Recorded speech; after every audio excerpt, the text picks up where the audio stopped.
And I don't know where to get a replacement one of those. So we will call this meeting to order. Thank you all for being here. We've got a fairly robust agenda this morning. So for our speakers, we're going to just ask that you keep an eye on the clock and on the slides, and committee members certainly want to leave time for all of our questions. So I'm going to call on, you've got number 3, right? Representative Townsend, to open us in prayer, please. Bow your heads. Dear Father, thank you for this day. Please bless this committee and help us make wise decisions for the students of Georgia. And thank you for everyone being here, and please allow them safe travels on the way back home. In Jesus' name, amen. Amen. Thanks, sir. So if we will, members, as we have always done, just especially for those in the audience who may be new and those who are at home watching online, if we could just go around with brief introductions before our speakers start. And I'll try to get all of our numbers accurate. So, Representative Evans. Thank you, Mr. Chairman. Good afternoon. I'm Stacey Evans. I represent House District 57, which is parts of the city of Atlanta. Representative Bethany Ballard from Warner Robins, House District 147, which is Warner Robins in Centerville. Hey, good morning. Representative Rick Townsend. I'm from District 179, St. Simons Island, Brunswick area, and I'm glad to be here. Good morning, Tiffany Taylor with the Georgia Department of Education, here on behalf of State School Superintendent Richard Woods. Good morning, I'm Trey Shepard. I'm from Sandersville. I'm in the trucking business there, and I'm also the chairman of the Technical College System of Georgia State Board. Joshua Stevens, Georgia Department of Economic Development. Good morning, Derek DeBrowiak, Assistant Commissioner for Student Affairs and Secondary Initiatives at the Technical College System of Georgia, here on behalf of Commissioner Dozier. Good morning, Scott Steiner. I'm President and CEO of Phoebe Putney Health System in Southwest Georgia, appointed by the Lieutenant Governor's Office. Good morning, Art Recesso, Vice Chancellor for Academic Innovation at the University System of Georgia Board of Regents. Good morning, Jill Oldham. I'm citizen member appointed by the Governor's Office. Good morning, Lynn Riley, President of the Georgia Student Finance Commission. And I'm Matt Dubnik from Hall County, and I represent cities of Gainesville and Oakwood and chair the K-12 Appropriations Committee in the House. So we'll allow for some other introductions as our members come in, but thank you all for being here. We have, and I'm going to kind of leave it to our folks from DeKalb County to split up the time and the order, but we'll jump right into the program. And so we have 3 representatives from DeKalb County, from the school district as a whole, the Early College Academy, and the Career Tech and Ag Ed. So to Ms. Gunter, Mr. Connor, and Dr. Sauce, thank you for being here. Again, the microphone is now hot, and you are free to begin your presentation, and we'll dive in with questions upon completion. All right, thank you very much. All right, first of all, before we get to introductions, just a quick word of thanks to House members and senators, and there's a lot of other people that didn't introduce themselves. I'm sure they are doing fine work on behalf of K-12. My name is Edward Connor. I am the super proud principal for DeKalb Early College Academy. Good morning, everyone. My name is Dorian Gunter, and I am the Director of Career Technical and Agricultural Education for DeKalb County Schools. Good morning, everybody. My name is Norman Sauce. I serve the DeKalb County School System as Area Superintendent for High Schools. Thank you for having us here today. All right, as far as DeKalb Early College Academy, it opened in 2006, and I have been fortunate enough to be its principal since 2013. We are one of 7 early colleges in the state of Georgia. We are the second oldest. Carver and APS opened up in 2005. So as I like to say on Twitter, they are the oldest, but we are the better of the two. As you will see, we are far and away the most successful version by any qualitative or quantitative metrics, and that is a whole team effort, including ed policy all the way down to the classroom. So as far as early college model, again, Ms. Gunter will speak to any questions regarding CTAE, but as far as early college model schools, and some of them are 612, there's about 250 in the nation. Some of them are 612, most of them are 912. Some of them are housed on university campuses, so they just walk across the quad if they are strong in literacy, and then they come back to the high school setting. Ours is located in the central office off of Stone Mountain, and our college partner is Georgia State, right off of Memorial Drive. The main mission, the moral mission that's baked into early college is maximizing exposure to higher ed to underrepresented populations. So in our building and most early colleges, it would be tons of first-generation college goers. Lots of low-income families because we are a Title I school. Our demographic as far as population, it's 3/4 female to male, and we have an abundant representation of people of color with about 70 different languages being the primary one at home. With early college and the funding part, in all three funding models that the state is engaged in, the goal here was to compress money and time. They are getting dual credit, so when they're in college chemistry, they're earning that Carnegie unit to get a high school diploma. And with some of it being funded, or all of it having been funded in the past, that's a scholar who maybe thought in middle school they weren't going to go to college, walking out with an associate's and 60 hours that are transferable within the university system of Georgia. The other awkward thing about that is they get their associate diploma 2 weeks before I hand them their high school diploma. So they think it doesn't count, but the grandmother in the third row screams every time, "It counts!" And I'm like, yes, it does count. So how you get a ninth grader ready for college in half the time is focus on content, but mainly focus on what is it like to navigate a college environment, a university setting. They all are smart and they all are driven, but it's a trick to have to advocate for yourselves. So we call our teachers professors, so they start to get into the habit of going to office hours and what have you. A quick snapshot of DeKalb Early College. You've already heard some of this before. We have about 300 scholars. 9th and 10th grade it's one wing of the AIC, so that's, we take in about 80, 90 students per grade level. 2/3 are free and reduced lunch. It's not this magnet gifted program. I mean, our average numbers of gifted scholars are about the same. We're actually just looking for first generation, has the grit and determination to do something that nobody else in their family has done. Our multi-language learner percentage is low because by high school they're either on monitored status or gone, but as more people come in, particularly in the Clarkston area with the refugee population, that's a pipeline from Freedom Middle School to us, and that gives you a breakdown as well as far as Black, Hispanic, and so on. So this is sort of the brag slide. I weirdly would say, I mean, I know my area superintendent is like 5 feet from me, but it's actually something that I would want you all to see because of the work that you have done with the Gates Foundation at the very onset of early college model schools. That had to have been some conversations with the state. So I just wanted to thank you because you have a hand in this. We were recently named a National Blue Ribbon School of Excellence by the state, by the US DOE for high-performing schools. That's bookended at the bottom that we were a Georgia School of Excellence in 2012. And all the stuff in the middle is the stuff that parents like, but the kids, my scholars, would kind of glaze over. They like the real experience of. We have been a top 4 high school in this state since 2012. And obviously with CCRPI being on hold during the COVID years, I don't think that would have stopped, but obviously we're going to pick that back up again. As far as federal funding, we're a Title I distinguished school and have been since the early 2010, 2011. We are always recognized by U.S. News and World Report. My boss just whispered that we are in the top 2% of all high schools in the U.S., so I'll have to acknowledge that.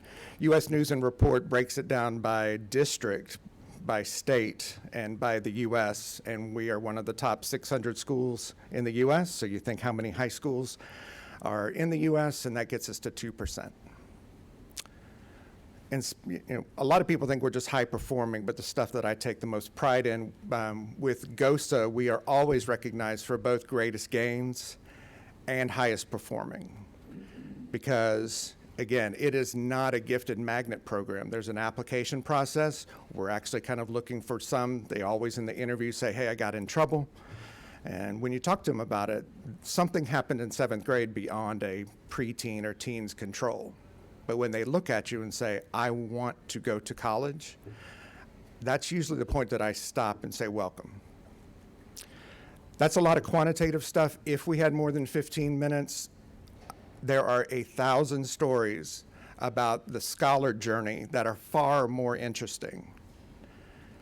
If you get your associates and your high school diploma at the same time, a scholar could graduate from UGA by 19, graduate from law school by 21 or 22, and be a district attorney in DeKalb County. And that's actually a true story.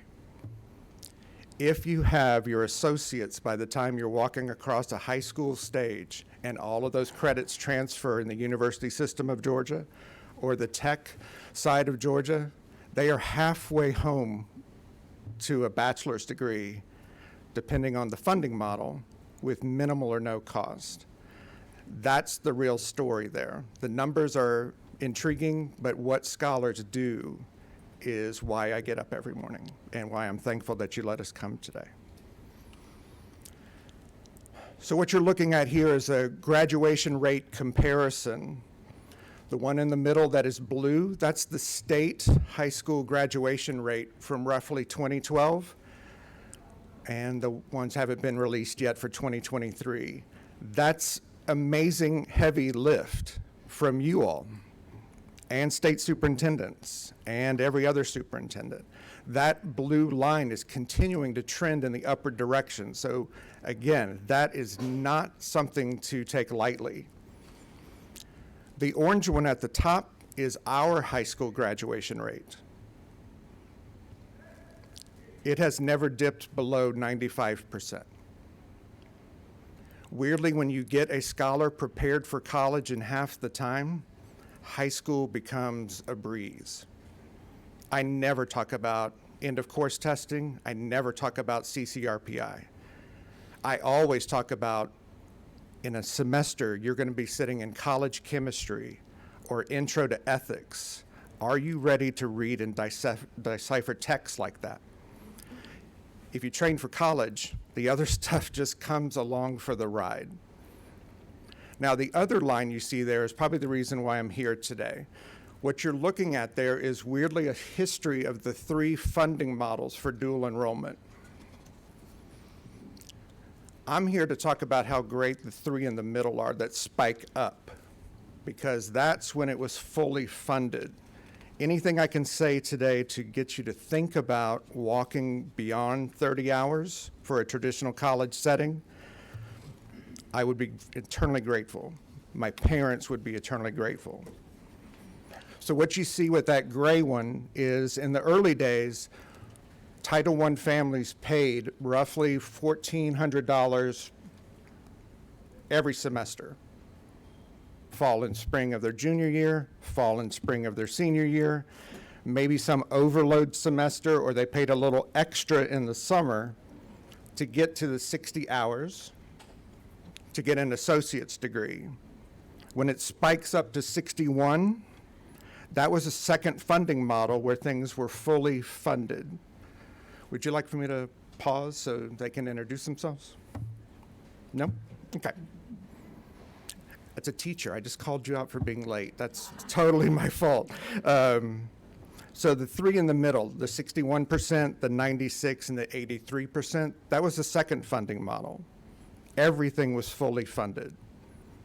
And yes, our associates' graduation rate was higher than or equal to the state's high school graduation rate. All right, the big dip down to 9%, you can't attribute that to the change in funding with House Bill 444. A little bit, but that's obviously COVID. And then in this new funding model where 30 hours are free to families, you can see that it's trending back up. But it will roughly stop at the same as the first funding model. Anything I can say to you today to walk us somewhere close to more funding means that that will spike up at my school and every other high school that has a real sense of dual enrollment, the other early colleges, and the number represents a kid that's well on their way to being a productive citizen of Georgia. So thinking of ways to actually implement that. How could you sustain and build on dual enrollment? One, you can increase the funding for just early colleges. That's too limited. If I walked in here and I had an opportunity to speak to you all and say, hey, just my schools, but it's an idea. You could include more enrollment opportunities for the tech college system of Georgia, include more pathways, which you've already done with Senate Bill 86. So I'm here to talk about traditional colleges. You could set up a parallel structure to the Hope Career Grant for a more traditional university. Because Senate Bill 86, and I know Ms. Gunter would have a ton of parent stories about thank you very much, because that's 30 hours, and then the tech system, it doesn't matter. If you don't want to build that kind of structure that's parallel to the Hope Career Grant, you could tap into traditional Hope funding.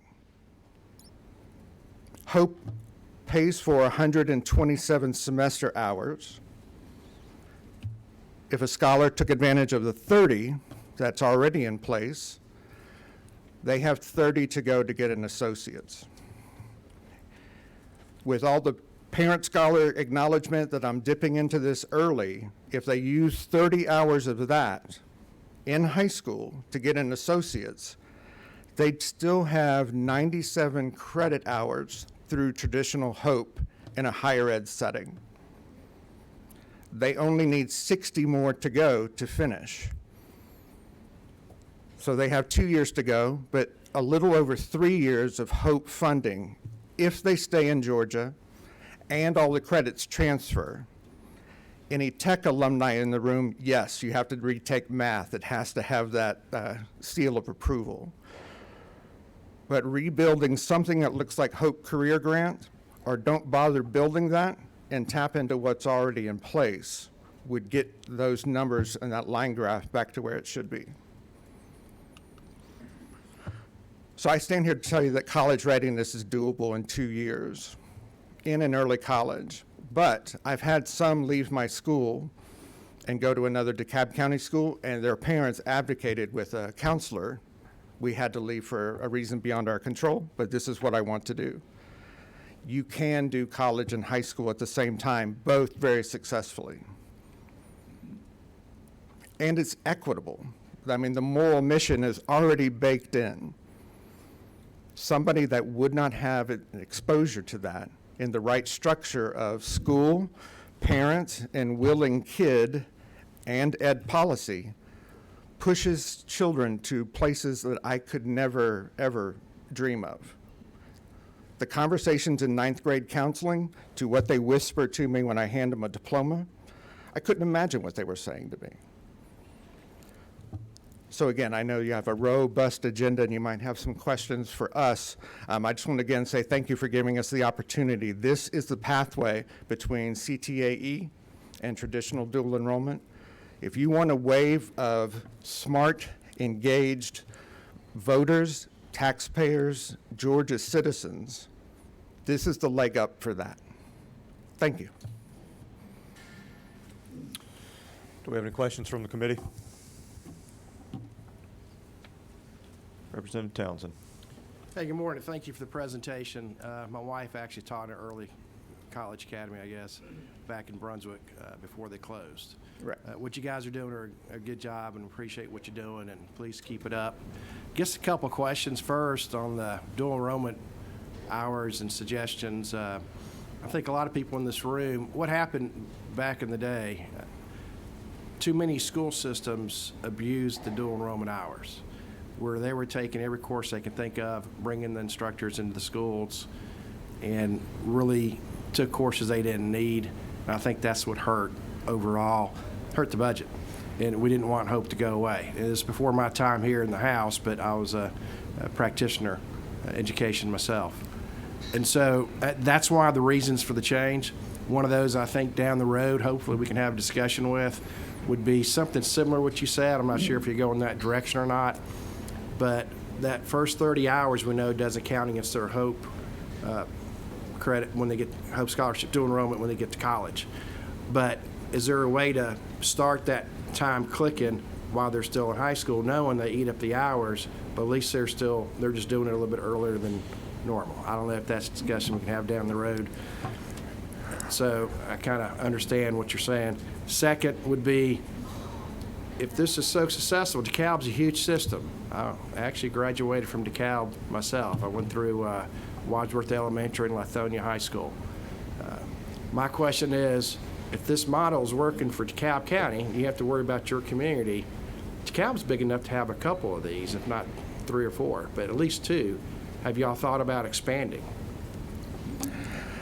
All right, as a humble principal, I will save the second question for somebody higher up the food chain. But as for your second idea, if it really is a matter of some of your constituents being worried about wasteful tax dollars, when you tap into Hope and you have to have parents sign that I'm already accessing something that's supposed to be post-secondary, you would make the catalog restrictive. Core content and world languages. If it's just that, they wouldn't be able to say you're taking a course that is irrelevant. Everything I just mentioned is going to fall into a program of study for some associate's degree. So when you work after the 30 and tapping into Hope, the language would just have to be clear. Only these courses, this part of the catalog is allowable. And then it would be up to us and high school counselors and our college liaisons to finish that to an associate's, not just taking random classes. As for the, why don't we have more of them? Good morning. I'll speak to not just the early college campuses that we have, but in DeKalb County, we do also have 2 technical high schools, if you will, that partner with Georgia Piedmont Technical College and other some online technical colleges as well. And those 2 campuses, we have several CTAE, or technical school pathways, that students are able to complete and leave with those industry credentials. They're able to push into the workforce, which is essentially what we want them all to be able to do, whether they're leaving early college or whether they're leaving one of our technical schools. We want them to push back into Georgia, particularly in our district, DeKalb, and provide good citizenship to the community, give back as good citizens as well. And so in addition to the early college campuses, we do have 2 technical high schools, and then a 3rd campus that is for students with disabilities as well. Any other questions from the committee? So just out of curiosity, if I could, you mentioned 299 scholars that are in attendance at your school now. How has the demand been through the last, let's just say the last couple of years, last 5-ish years? Has that number been about the same or up or down, or? Well, when you factor in that the district went full virtual for about a year and a half, that sort of the numbers post-COVID were families wanting to stay in the same feeder pattern for the most part. So it probably dipped to 270. But pre-COVID, with the trends you saw in the school before I got there, and I just picked up the baton and kept it going, it was getting larger and larger. At one point, we had 330 35 students. And that's a fire marshal capacity at that point in the 9th and 10th grade. It really is one hallway up in our central office, so I can't take more. That speaks to his other question about, do you have more of them, or do you have one that's just bigger? But again, I am not in charge of DeKalb purse strings. But the numbers have ticked up every year after COVID because we go out to schools and we promote even beyond just the school choice fairs that the district holds. All right. Thank you all very much. I appreciate you being here. Yeah, thank you again. Thank you. You want to take this? Sure. Okay, so for the rest of our agendas, we're going to be centered more around conversation amongst the committee, and took our Senator Parent's suggestions, as I value her opinion, and she is certainly willing to share it, and I love her for it. So, but it actually was a very good idea. We're gonna the rest of our agenda. We're gonna spend the next 30 minutes or so talking amongst the committee and discussing recommendations and ideas. And during that, I am going to have a panel that will be available for us as a resource to ask questions. That panel can also, if they have some suggestions, y'all are more than welcome to make those as you're recognized. And then we'll take a little pause in about 30 minutes or whenever the conversation ceases, and we'll allow the public to come forward and make some recommendations, as we just had from our DeKalb County there in the Early College Academy. They made some suggestions. So if there's anybody else in the public that's present today that would like to make some suggestions, recommendations, that will be the appropriate time to do that. Then we'll come back and in the committee. We'll start to finalize our recommendations and what we want to put in our final report, and then we will adjourn. We'll have lunch available as usual, right? We got lunch. We'll have lunch available for committee members as usual. And then we will come back for a fifth and final meeting to vote out the report, or vote it down, however the committee decides. But that one, we will, as long as the rules allow, we will, if you want to, we'll have a virtual option for that. So I know some of y'all drive a long way, and so we will give you the option to not have to do that. So that's kind of the where we're at. And so committee or panel, our panel of experts are going to be Irene Munn, Mark Whitlock, and if y'all will, I guess, come up to the podium, and there's seats there, and we got Chris Hatcher and Nathan Oakley. Yep. I mean, whatever. Y'all do whatever. We're easy.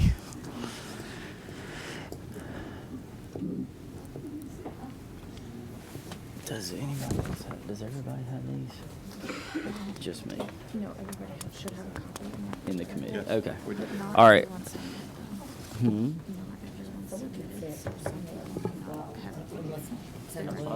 Okay, and just for committee members for your reference, let's take Senator Williams' thing down there, and then Lynn, you move your stuff over, and then there's an extra seat. There we go. All right, so committee members, there is a little outline in your folder that already has some recommendations there, and so that'll kind of give us a good starting point. So let's go through these point by point. Again, the panel is here for questions. So starting with number one, if that's removed the sunset on the current law being Senate Bill 86, we put a 3-year sunset in that law. And so The idea is if this program is going to work, if we can tighten up, these lists, potentially get it down to one list instead of multiple lists, and that's also on here as well. We can discuss that later, but if we have a sustainable program, the first idea would be to remove that sunset. So does anybody have any thoughts on that? Yays, nays, pluses, minuses? Representative Townsend? Yes, sir, Mr. Chairman. What number are you? 3. Okay, got it. Go ahead. I do totally support that. I know in the first year it may be hard, but if we do, minimally, that would be the goal, I think, to remove the sunset. I think we've heard enough evidence to see this would be a successful program. We want to make sure we're getting the right return on investment for it, of course. If that's not possible the first year to make where everybody's comfortable with it, then I would recommend that at least we extend it a year to make it a rollover, at least one more year to make it another 3 years, based on high school counselors, and they start advising kids. And they're great. We have some really good counselors in the state. They're going to be a little conservative on their advisement. Right. And probably need to let Jill speak on this, Ms. Oldham, with her background. But they're going to be a little conservative, and they can see all of a sudden this program going from 3 years to 2 years to 1 year. They're not going to advise any student to take advantage of this, afraid it's going to go away. So we'll have to either grandfather people in once they start it as a sophomore, or make sure we roll it over if we don't approve this, if we don't approve to do away with the sunset. So I do want to make sure we add those caveats in there as we start talking about it. If we don't do away with the sunset in general, then let's put some things in place to protect those students in there and make sure the counselors have the confidence to advise those kids this would be a viable program for them to finish high school with. No, it's a great point. I think it would be hard to advise a child to go down this path if it's going to end in 3 years. So, Jill, would you comment on that? You're certainly more than qualified. Thanks, Rick, because that is my background, and that's what I've done forever, I think. If you cannot remove the sunset, then at least look at extending it 3 more years. Because during that time, my bet is that there's going to be a lot of conversation about restructure and reorganization of how we utilize the gifts that we've been given from dual enrollment, and perhaps we would have time at that point to clean up and make it a little more fluid. But you're right about the advisement piece, because you do get a little antsy when you're not sure if you're going to take a student part way and then the rules of the game will change, or the whole game will change. Right. So consider that. Okay. So I think when talking about a sunset, anytime we talk about a sunset, we need to, sustainability is the key component. Scott and Mark, we visited, y'all's programs. We visited the nursing program, and Chris down in Albany, and then we visited the manufacturing program at the College and Career Academy in Noonan. Can y'all kind of talk to the sustainability? What are you seeing in your programs? Is it paying for itself? Is it a good investment? We all know it's a good investment, but can you kind of maybe help us understand why it's a good investment? I'm not sure our microphones are working, so just speak loud. Yep. And Mark, if you want to come up to the...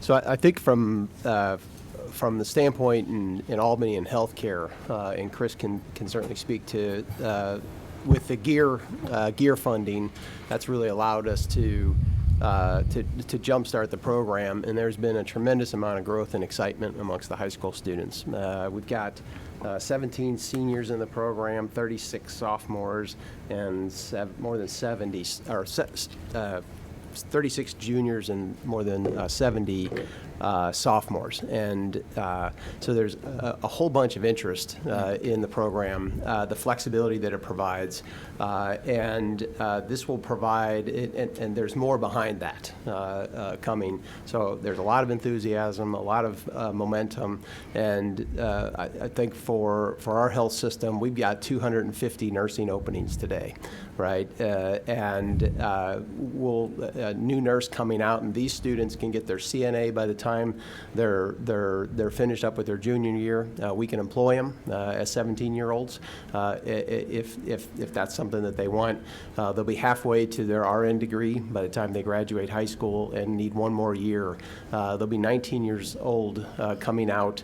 That's a bit frightening anyway, having a 19-year-old, but they'll be ready for a job paying them $65,000 when the average income, per capita income in Southwest Georgia is less than 25. And so this acceleration, hopefully it's a responsible acceleration of the programming, is going to allow us to invest different dollars, our system to invest those dollars that today we're spending on contract labor for people that live, quite frankly, live in other states. They're taking that income back that we pay them close to $100 an hour to take that somewhere else, and we're going to impact lives of people that live in Southwest Georgia, change it for their families in big ways. You can imagine coming out with full benefits and $65,000. That is going to do remarkable things for their families. So I think we've already seen some early returns of it, and keeping that momentum, which I think, number one, eliminating that sunset would allow us to do that. So of those, and Chris, you can speak to this too, of those 17 that are in the program now, I mean, do you anticipate all of them either walking into a job or going to further their education? I mean, we probably talking about 100% there. Yeah, if they have the desire to stay there, which again they live there, so we're competitive, and if they can pass their NCLEX, they're going to have an offer. We've basically told them that if you get through the program and you pass your NCLEX, Phoebe Butney will have an offer for you. We'll take every single one of you, and it's Chris, you want to talk to your seniors? Yes, absolutely, and there is a lot of enthusiasm from this group. And just to clarify what's eliminating these barriers, the GEAR funds did it, precursor to SB 86. That was the governor's funds that just said, hey, let's put some money there in a pilot program to see if this can have impact. And then we moved to Senate Bill 86, and those two things are what caused this trajectory, just removing that barrier, removing student confusion, to go from 17 to 36 and now to 71. Lots of enthusiasm. 100% of those kids the 17 are working right now. They have their CNAs as seniors. They're working towards their 30 hours of dual enrollment. So once they finish high school, they'll have 30 more hours towards their RN. And, you heard the numbers, 250 nurses that are open right now at an average salary of, $73,000 a year. So this is big time impact with very relatively small tweaks to this dual enrollment piece. Mark, what about from a manufacturing standpoint? What are we seeing there? Thank you, Mr. Chairman. Of the 132 students that we had yesterday morning in accelerated career, half of them were in manufacturing-related programs. We're seeing more and more manufacturers come to the table, and not just in Coweta County. They're coming from counties surrounding. When you all were at CEC, we had 4 counties who were represented, who are looking for these students to a person. Every one of those executives said they would expand their operation if they could find the talent. One of those companies sent their talent leader globally from Germany to speak to this committee. If there's any sense of what the need is, I think those kinds of numbers suggest that the need is greater than we can currently produce. Companies continue to come to the table. We work very closely with Georgia Tech in their manufacturing extension partnership, and Georgia Tech tells us there's even more ready to come. We know for a fact that, for example, Frayer, $2.57 billion to be invested in Coweta County. A part of the presentation to them was this manufacturing program. Any members, do y'all have any questions for any of them? Okay. All right. Well, let's go down to the next point. So the next point is increase ability to gather data on high-demand careers and determine a more efficient way to keep with the times. Irene, you want to kind of tackle this one for us?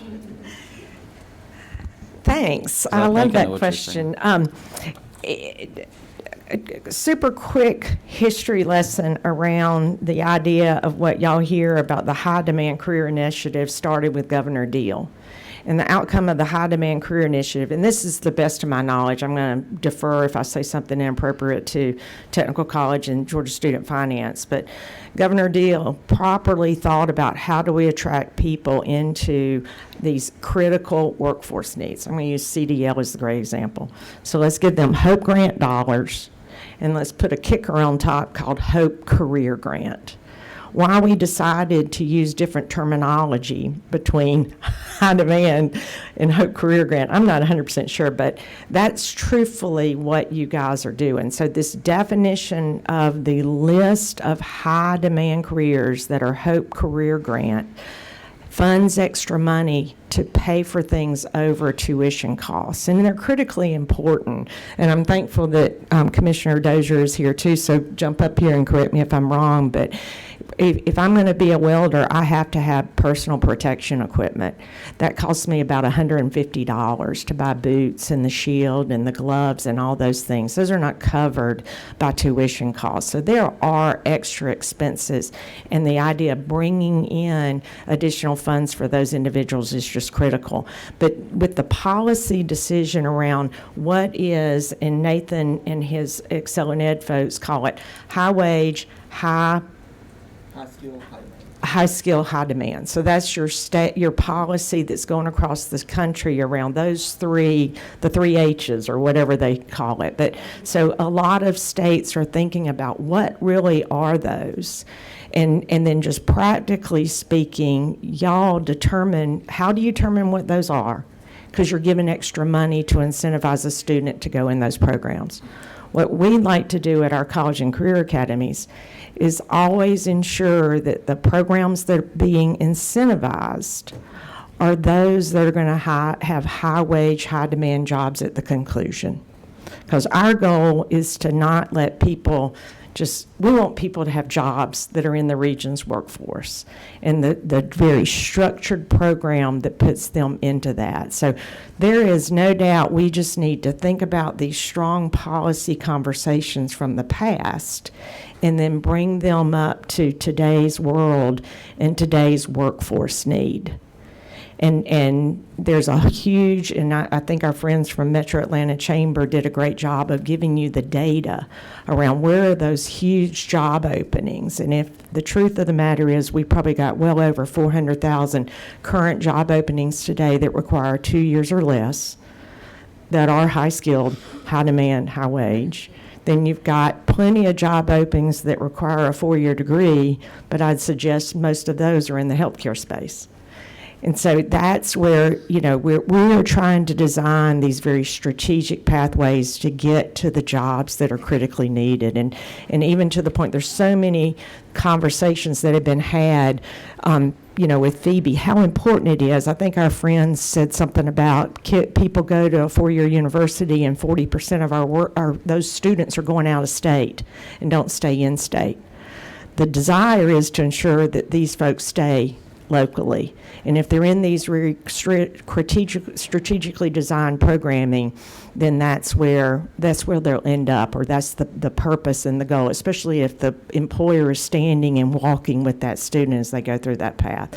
So that was a long conversation. I got on a soapbox a little bit, but going back to the policy that you guys probably need to think about are what does it look like in 2023? What does High Demand Career Initiative mean? What does Hope Career Grant mean? What does Hope Grant versus Hope Scholarship pay for? And just bring that into kind of 2023 and the workforce needs of our country, of our state. Did I answer that? I think so. You did get on a soapbox, so you answered a few things. You answered some future questions. Oh, sorry. Because you did touch on number 6 on these initial findings and recommendations on clearly defining high demand, which, I think we all agree that that's, and one thing I've learned during this is that's certainly going to need to be done. I want to kind of back up a little bit around the gathered data. When we were crafting SB 86, part of it was gathering data, and one thing I learned in that process, thanks to President Riley over here, there was some data that was already out there that we weren't capturing, and we were about to make her start capturing something that the technical college system already had. And so I'll take it a step further. We need to kind of figure out a way for more data sharing and maybe one central location.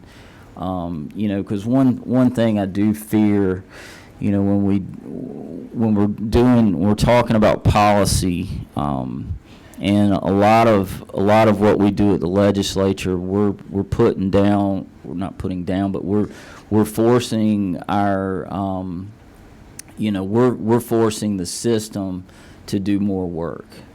And so we've got to be very careful, number one, not to be replicating work, not to be duplicating work. And so I think it would be nice if we could figure out a way for this data sharing to get it into housed in one area. And where that is, I don't know, and that's probably something we'll need to work through through the legislative process. But if anybody has any suggestions, now would be a great time. Commissioner Dozier, we appreciate you being here.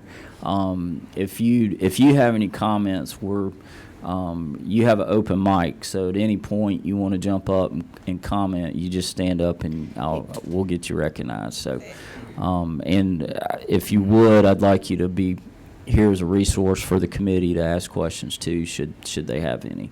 So one thing Irene, to add to that, and then I'm going to for sure defer to the state agency heads that are sitting here, but who's not here is the Governor's Office of Student Achievement. They do have the longitudinal data system, and the data there, and again, I'm looking at Lynn here, that y'all probably know better, there's some real good data in the longitudinal data system, and so that there is a resource, so as you're thinking about it, that does exist. Well, and that's good to know. I mean, I guess the other part of data is educational piece for us as policymakers, because I've never even heard of that. So, so that's good to know. Scott.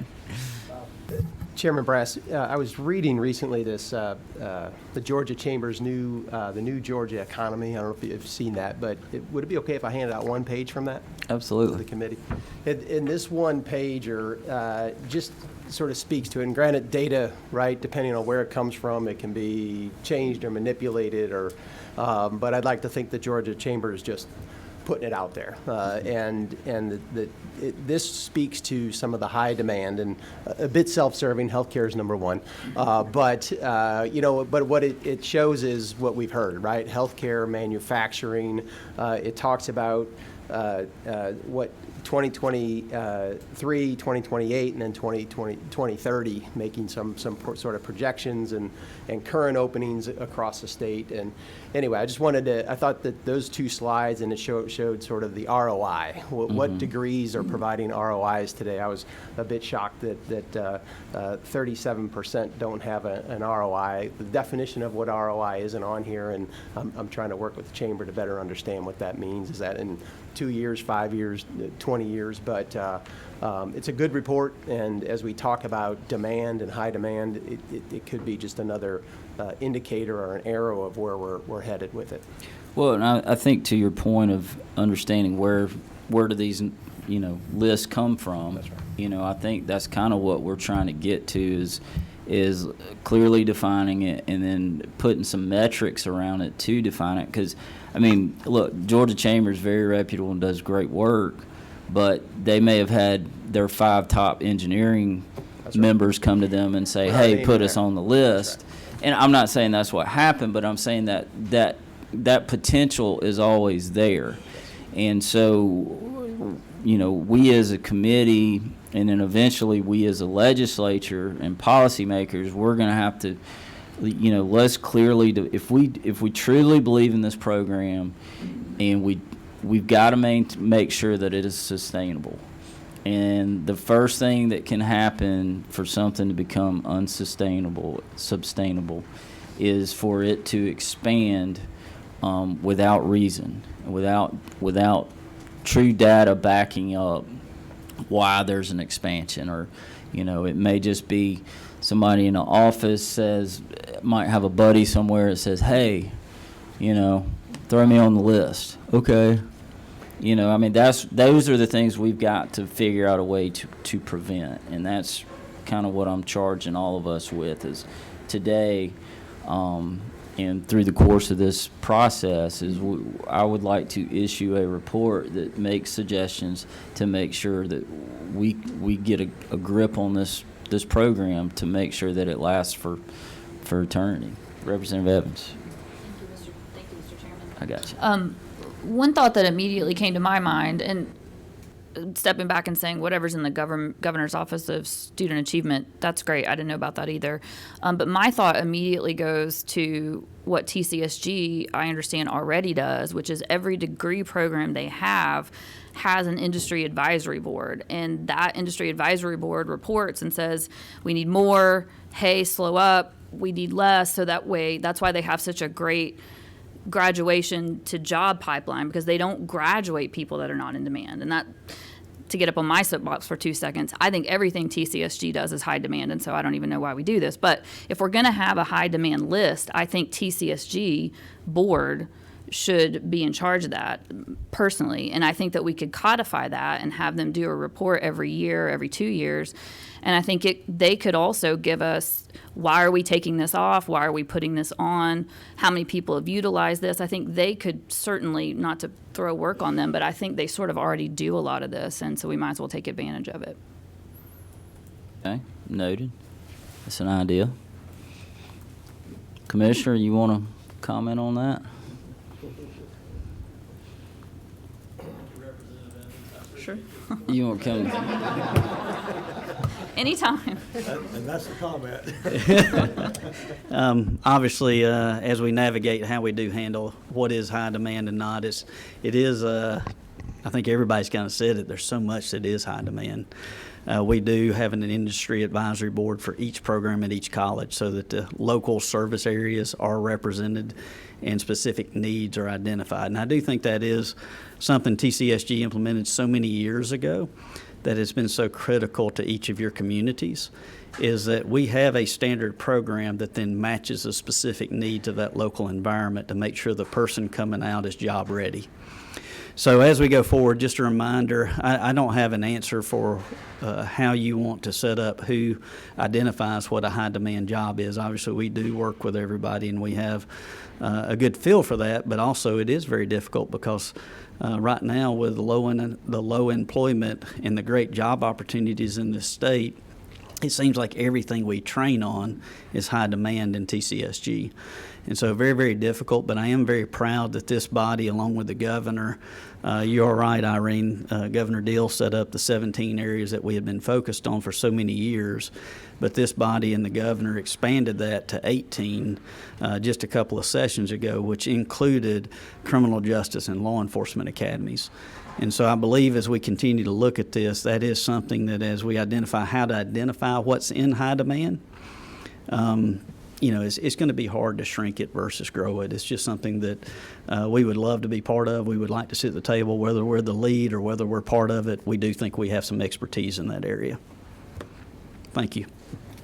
Thank you, Commissioner. And I do think, I agree with you. It is going to be harder to shrink it, which is actually why I think it's important that we come up with a way to truly measure these high demands, because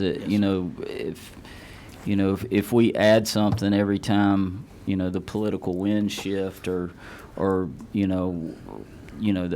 AJC's running something in the paper, and all of a sudden we want to add something. Well, at some point, Yes, sir. it's not gonna be sustainable anymore. And things do shift as you're Right. looking, as we have different types of industries coming in, things shift. So I think Right. it's very valid to have some group that's looking at that. Absolutely. Thank you. Yes, sir. Yeah, sure, Chairman. And I would agree with you both, and I think one of the challenges is, for those of you who know me, everything in my life I want to be in a spreadsheet based on a formula, right? You put good data in, you make good decisions based on good data. And I would love to sit here and be able to say, let's define it, from a formula standpoint, but I also think that then can create a buzzsaw. Right. Right? And that could create whiplash effect. And I agree with Representative Evans completely in what she said. And so I don't have that answer either, but I think maybe the challenge is, to Irene's point, if there's data out there, if the collective we sitting around this Right. table, you can't tell me we don't have the data to do this, but in a sustainable way, to Yep. Chairman Brass's point. And there is, Mr. Chairman, there's a ton of data, and we do, I think it was insinuated a few minutes ago, and it is fact, before we expand or open a program, we not only work with those local industries, but we also run it against MZ data to see how many job openings are out there, and that helps us determine to kind of we don't have the spreadsheet, but it's kind of giving us that spreadsheet of, do we expand this class, do we withdraw this class, or bring it down? So as we make those decisions, it could play right into the high demand. What job openings are out there? What's the turnover? How's it going? And I'll just end with this, Mr. Chairman, and I'm sharing this story with a couple of folks earlier. My predecessor, who sat in my seat for 22 years, went to work for Lanier Tech in my district, and he completely and utterly opened my eyes with 1 2-hour visit where my dad was with me as well. And the simple statement was, there's not and I think that's to Scott's point here, there's not a singular career or career pathway for everyone. But if we just use that statement and tell them jump in the water, Yeah. it doesn't do good whether you need RNs That's or right. so the more clearly defined we can make things, the more guardrails we can put there, the opportunities that we clearly define, not just Right. high demand, but we make these pathways easier. I've referenced it before. We went to Noonan. You put the slide up there of how to navigate some of these programs we're discussing. I could not walk my own child through it. Right. Let alone a constituent who were to call and say, what the heck did y'all do? So I think there's a better way to. Mr. Chairman, when you're saying that, and it plays a little bit into it, but it may be a little bit of rabbit, I'll be quick. We don't want to have a lost decade on anybody. And that's kind of what we say is there's two things. We want to be a first choice like any of the institutions in here. We want to be a first choice, but we also don't want a lost decade. If somebody's pathway matches to the job skills we train on, we want to find them early in the process, get them plugged in so that folks like Scott and others have that workforce at an early stage versus a 10-year loss where somebody then finds their way back to Scott. That'd be perfect. Thank you. Thank you. Thank you, Commissioner. I want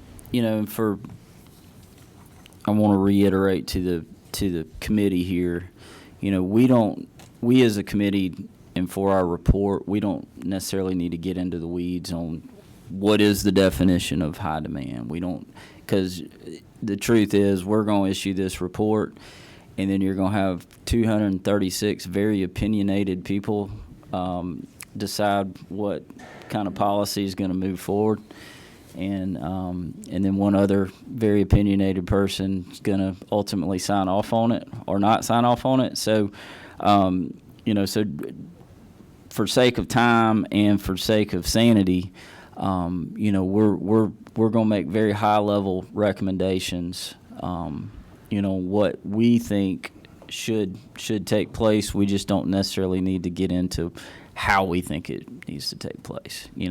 Do we think data should be collected on high demand and that go into helping define it? That could be a recommendation, but we don't necessarily need to jump into exactly what data.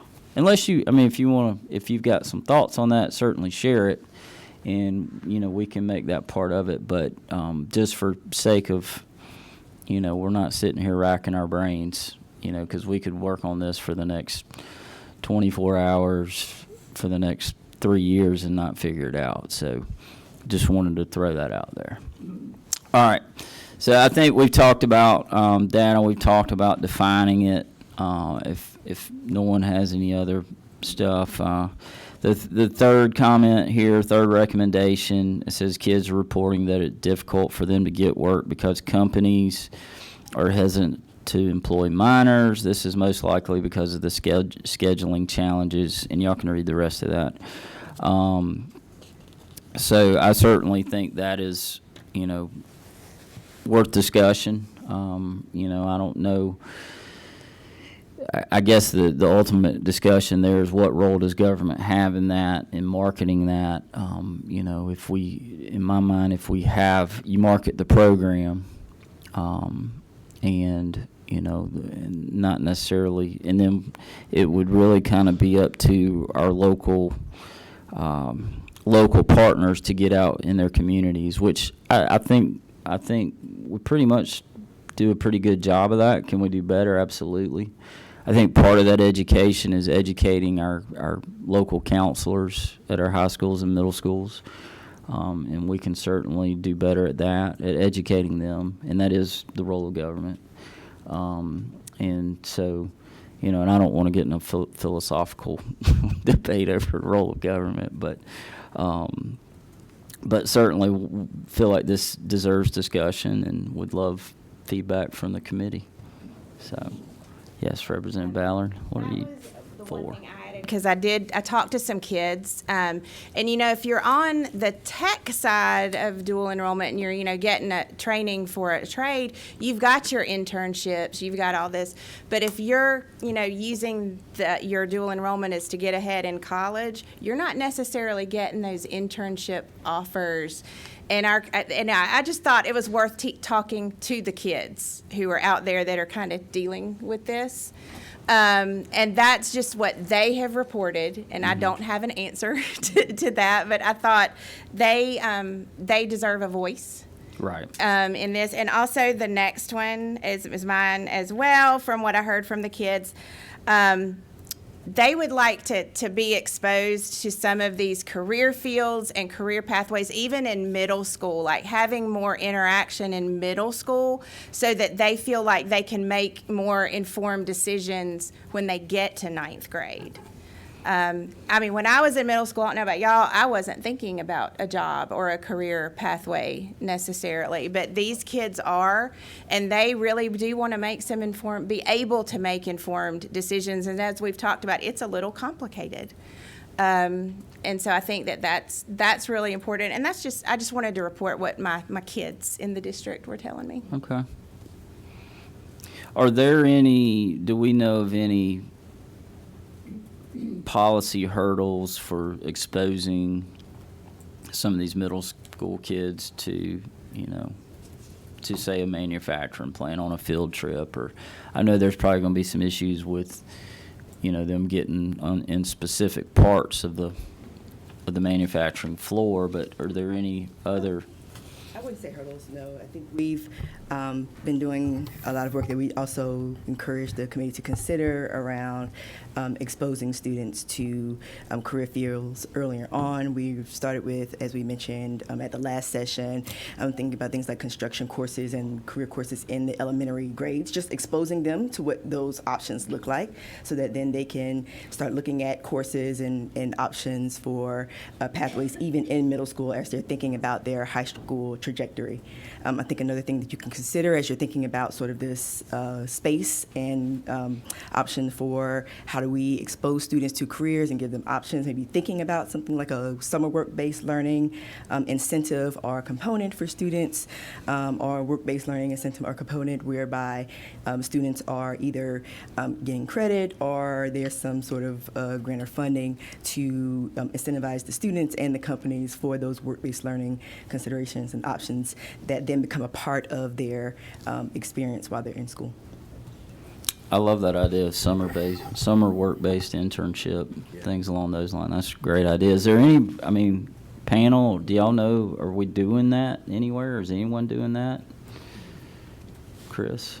Well, just a couple of things. First of all, on the age, the 17-year-old, their employers at the local level can make a lot of accommodation for that. We've got students in the manufacturing industry that are working at 17. Certainly at Phoebe, they've changed their rules to allow for certified students at the age of 17 to work on the floor. So there is I would encourage your students to talk to the folks in the school system, to talk to their local industry. There are some accommodations. I know there's a fair amount going on. I'll let Mark speak to that in Noonan.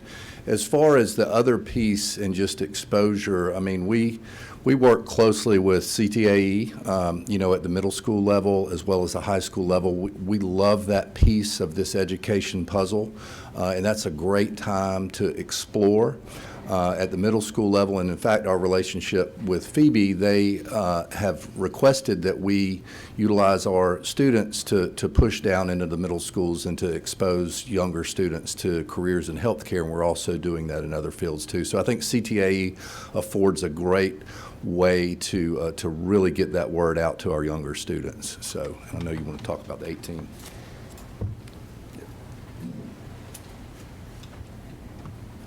Yeah, Mr. Chairman, in the manufacturing sector, again, working with Georgia Tech, which has an OSHA liaison, we were able to provide support to our local manufacturers to show what students can do, what they can't do. First of all, we've got great policy in Georgia in our state-approved work-based learning program through CTAE. Dr. Wall has a tremendous program.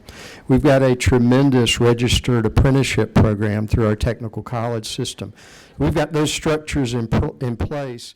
Now with that expertise from people like Georgia Tech, our employers have learned that students really as young as age 15, if we get the proper support from the U.S. Department of Labor, can be in the manufacturing setting and have been. Manufacturing and mining, probably the two most regulated and exclusive in terms of age limits on students getting involved, but we've had students as young as 15 in manufacturing. It's worked well in that apprenticeship program. Thank you. Nathan, you travel to other states frequently. What are you seeing, around, what are they doing to educate the kids, the industry, and you're really connecting all the partners together? Are they doing, or any other states doing anything with middle school kids to expose them to, what's to come? And then summer work-based internships. Can you kind of comment on those Sure. those items around other states, what you're seeing out there? So a lot of the points that you've touched on this morning are what we're seeing in other states. I'll give you a couple of examples. In the northeast part of Mississippi, for about the last 6 years now, there's been a partnership between Toyota Wellspring with the Toyota plant in Blue Spring, Mississippi, and the Create Foundation, where they deployed career coaches into high schools, and those coaches were working primarily with high school students, but there is some reach in the state down into middle school to help expose students to careers. But as a part of that, they're doing kind of long-term work-based learning experiences, particularly for students in career tech programs, but they're looking particularly for summer learning opportunities on the job in a local doctor's office or in a local law firm, at a local manufacturing facility, getting students exposed for a longer 8-10 week period in that particular career field where they may be interested before they end up in a 2-year, 4-year post-secondary setting.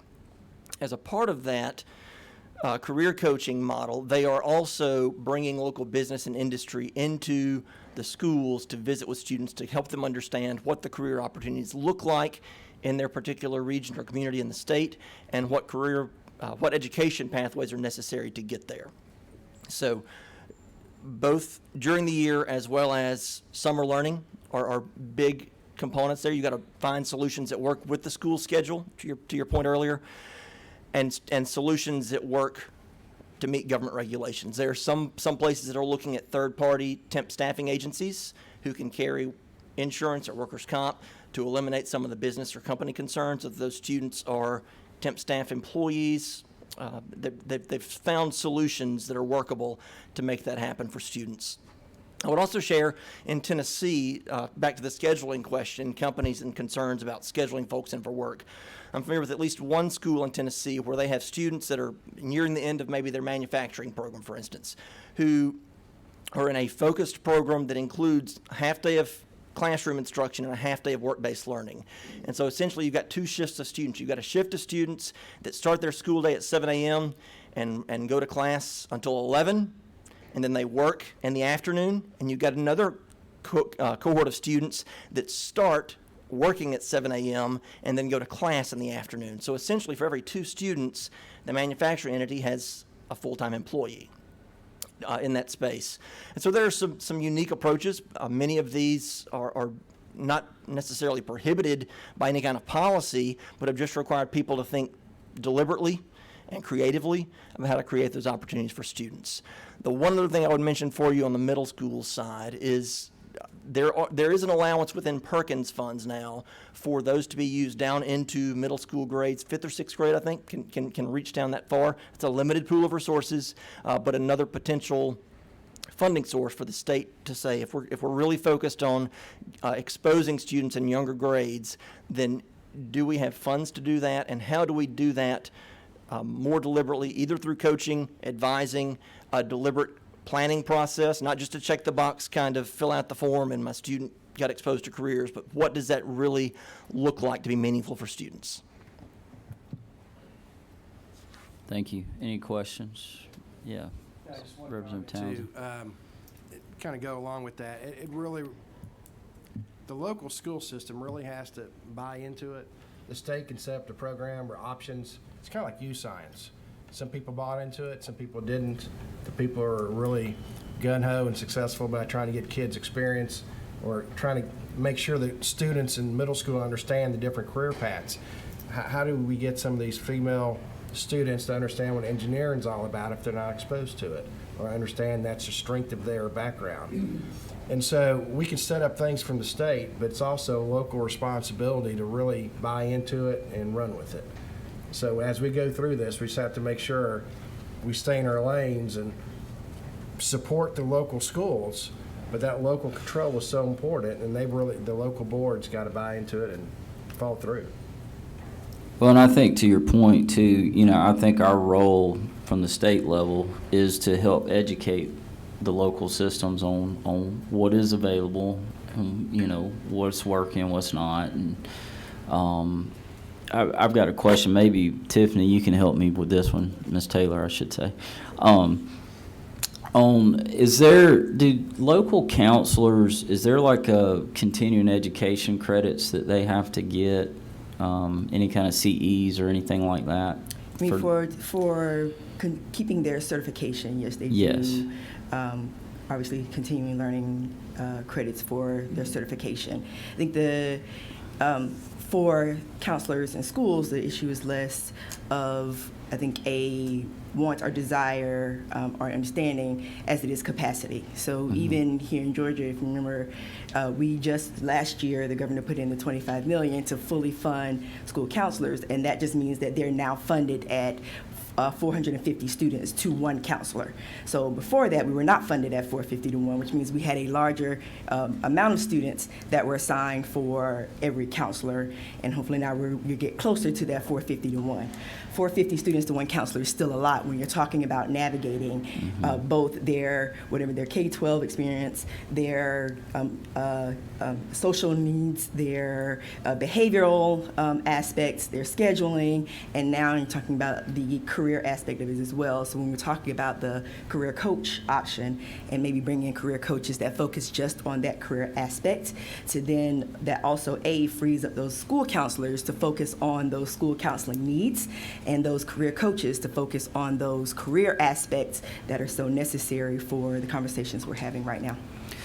So going back to those continuing education credits that they've got to get for their certification, or does the Department of Ed, do y'all set that? That's the Professional Standards Commission. Professional Standards Commission.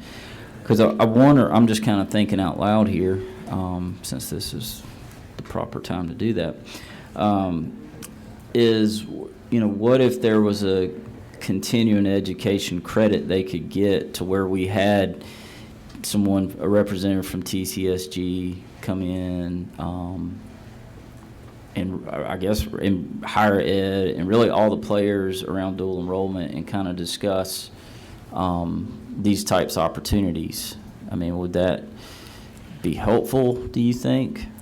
Well, I think, it could certainly be something that you consider. I think that our counselors also, they do professional learning around dual enrollment regularly throughout the year. They participate in professional learning both with, we have a dual enrollment specialist at the department that works with them, but also with our partners who are with us today that meet with them regularly as well. So again, I don't think it's that their exposure to the information. I think it's more about their capacity to it. But again, increased exposure does not hurt.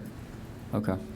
Are the middle school counselors, are they being exposed to this just like the high school counselors? They are being exposed to it, not to the extent as the high school counselors, but they are. Okay, fair enough. Hey, Chairman? Sure. If I can add to that, you were talking about the PC earlier, and I may defer to Jill, but from what I remember, when I had counselors, I was a principal and CEO back in the day, they didn't have specific things like you're talking about for the career and tech field. The local school system did have areas where they could up their game, as what you're talking about, getting those people inside the schools. With TCSG's always, and so is the University System of Georgia, they were very good about coming by the schools. We invited them in. They just had to be invited in half the time. And then a lot of systems now are starting to do teacher externship programs where the teachers in the summer are getting a stipend to go into the industry, whether it's healthcare, manufacturing, wherever it's at. Exactly. Yeah, that's great. And that's something we can really somehow incentivize. That'd be great from the state to push it. I know they talk about it at different conferences like CTAE. I know they do it. Dr. Wallace talked about it plenty of times. Others have too. Again, it goes back to local decisions of some people buy into it and think it's important. Others just say, not for us. Well, and I think going back to an earlier point, Irene, when she was on her soapbox, I think just simplifying it could help get more buy-in. It's hard to buy into something you don't understand. And, we're around it. From a policy standpoint, we as legislators are around it. And then, to Chairman Dubnik's point, we look at that chart and have no clue what that. I don't fully understand it, and so I do think simplifying the process will be a huge component of more folks having when they are exposed to it. Now they're going to understand it because it's simplified, and I think that could help the marketability of the whole program as well. Yeah. So, all right, let's get down clarity in the system. Actually, we just discussed that. I think, and we've discussed this in previous committee hearings about, simplifying, maybe going down to one list instead of, three? I think we have two. We got two lists right now. If we could maybe simplify that down to one, that's one piece of that.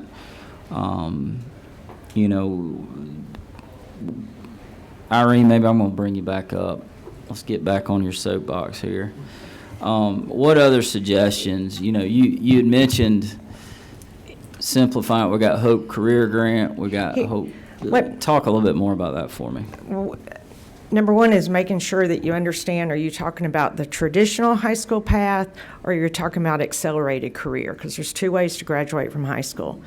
And now there are 3 different funding sources to pay for dual enrollment. You have dual enrollment funds, which is cash. That's wonderful because it's cash that y'all are sending down. Then you have Hope Grant, and Hope Career Grant. So that's what kind of makes it confusing, and the idea, the policy conversation around what y'all did do with dual enrollment was wide open.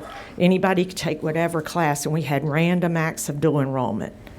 What our college and career academies would like for you to do is have very strategic, workforce-driven, high-demand, high-wage, high-skilled acts of dual enrollment that lead to the jobs. And so if you were able to fund those very streamlined, clear paths that are funded by dual enrollment or Hope Grant dollars from the state level. So a ninth grader who knows they're going to step into the Phoebe healthcare path, there's never going to be any issues about funding that comes down. I have a clear path into an RN job at the age of 19 at Phoebe Putney Hospital.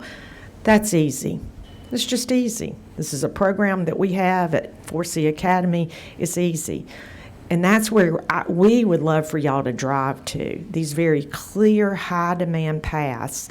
And this is our recommendation around where CTAE is the foundation of exploration that leads to a 2-year associate degree, and that every parent and ninth grade student knows that if they do want a college path, a 4-year degree, that's available to them. And they are the ones that decide to get off into a well-paying job, not somebody making that decision for them. And again, when you're counseled at the high school level, you very much only see short-term gains. You only see high school diploma and don't know what's next. Or you see a strategic technical college path and not really sure what's next. You really don't see that I can go all the way to a 4-year degree if we choose, because we have silos. And again, we have random acts of great partnerships. They're fabulous. Would it help, and would it even be possible if we simplified the funding? I mean, it seems like that could be causing issues if... In a way, but that's a big lift for y'all to do. And well, that don't scare me. Okay. Well, and our ask and our recommendations are based upon working with what we have. Right. And what we have is a very smart dual enrollment scheme in House Bill 444. That was the smart thing y'all could have done. 11th and 12th grade very focused on core academics, and then access to technical path. Senate Bill 86, working with what we have, is the last frontier on using what we have to fix what we would love to see as it relates to a traditional high school path and an accelerated career path. But in the big, huge scheme of things, very strategic, and it's almost like, is the chicken or the egg? How do you incentivize, and this is one of our recommendations, strong CTAE leading to 2+2 arrangements. And right now we have pockets of that when it's locally driven decision making, but there's no real overarching guide. And if I got friends here, if y'all don't like what I'm saying, jump up. But there is, they're pockets, and it depends on where you are and who your counselor is and what program it was, or how active. Do you have a strong, who's your strong post-secondary partner? There's 3 legs of every stool in the decision making. Strong high school CTAE secondary, strong post-secondary, and even stronger business community sitting there designing that program. That's what a college and career academy does for you at the regional, local level. And all of those best practices, the CTAE has regional advisory boards, local advisory boards, technical college has advisory boards, locals have these advisory boards, and everybody's working with different tools. So you're telling me we don't need to recommend another advisory board? No. Yeah, okay. All right, well, anybody have any questions, comments? Yes. Sure. I mean, it seems kind of like if we were really going to take a look at it, and I love you throwing out big ideas like, all right, let's, the system grew up in like fits and starts and pieces added over time. I mean, it kind of seems like certain things are within our committee's ability right now, and certain things that may be very worthwhile may require a study committee number 2, right? To just sort of let's talk about this piece of it. We've got, as I said, all these things that kind of got layered on top of each other, and they work very well in some areas, but they're not accessible in other areas, and they're very confusing on top of all of it. And I'd love to see us try to take some steps to at least have the, on number 5, I like how it says, at least make it as user-friendly as humanly possible with what we have right now, and maybe do talk about, are there ways that we could, especially if we get some of this ROI data, then that could be a catalyst to look at improving the system and the funding streams and the accessibility more broadly. Okay. And you've kind of given me another thought is, through time, with any program or anything that we do around here, it develops and I'm speaking specifically from a policy standpoint, might start in one code section, and then through the years, you've got different laws throughout all different code sections. And so from a fundamental standpoint, maybe it would help simplify things if we start to unpeel that and then house it in one code section. Maybe that's something, from a policy standpoint, that's something we could do. You get it under one code section, and then at least you know what you're looking at. And then you can start to simplify from there. So that's just a thought. But I know we've run into issues with other programs and other laws that it's all over the code book, and it's so hard to really dig in and figure out the problems when just within the law they're all over literally all over the book. So just a thought. All right, so I think we've covered that. Number 6, define high demand. I think we've covered that. Number 7, safeguard, ensure that if students can use dual enrollment K through $12, they do before using any HOPE grant dollars. I'm going to say that again. Safeguard to ensure that if students can use dual enrollment K through $12, they do before using any HOPE grant dollars. Who made that recommendation? That was me, and I may have been using the wrong language, but my concern came, my concern came because I know there are some things that you can't use, maybe general budget dollars is a better way to put it.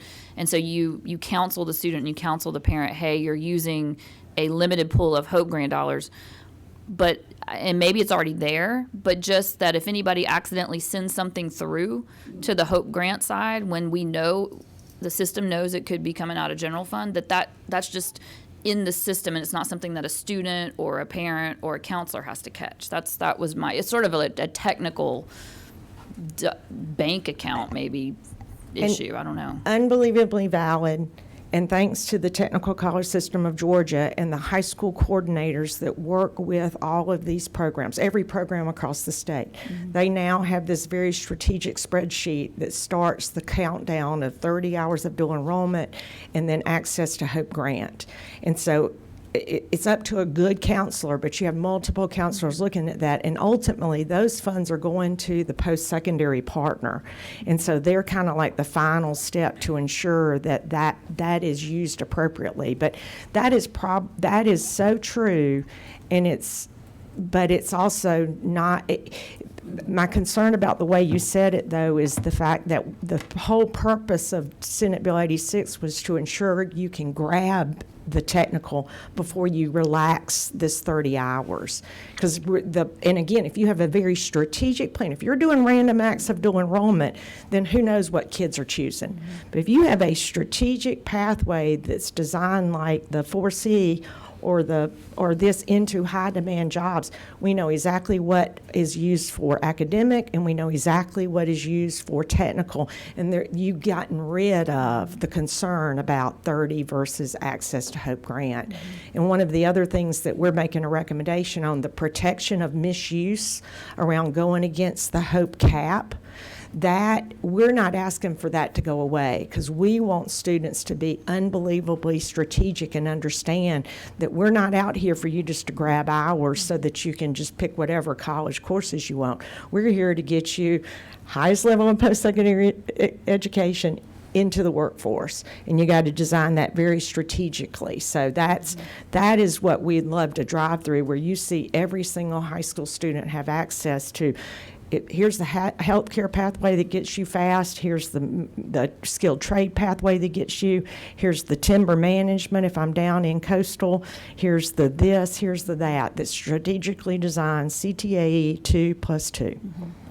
Yeah, I still would like, I think it's an IT solution, to be honest. And because I think about, it used to be that you couldn't, that Pell and Hope would cancel each other out. Luckily, that changed. But I know this is a long time ago, Irene, back when I was in college, because I had both. And if they both covered, like for example, I had Hope, so I literally lost some Pell dollars because they covered the same thing. That doesn't happen anymore.